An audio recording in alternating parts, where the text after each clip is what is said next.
Сәлеметсіздер ме? Әлихан Бөкейхан атындағы номер 15-ші тірек мектеп-лицейінде бала тәрбиесіндегі отбасының рөлін нығайту және отбасылық тәрбиенің жақсы жақтарын насихаттау, мектептің ата-анамен қарым-қатынасын күшейту мақсатында ата-аналарды білім беру ұйымында педагогикалық қолдау орталығы жұмыс жасауда.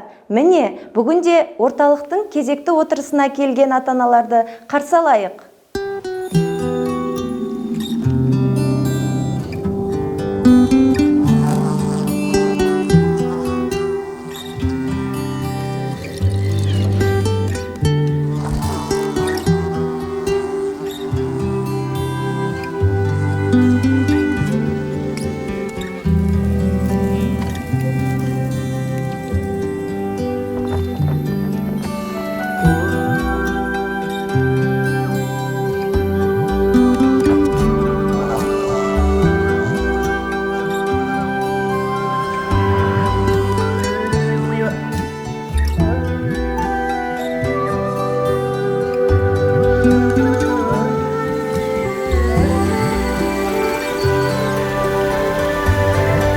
Құрметті ата-ана, бүгінгі жиналыстан алған әсеріңізді, жалпы бұл жиналыс сізге ұнады ма? Бір ауыз сөзбен айта кетсеңіз.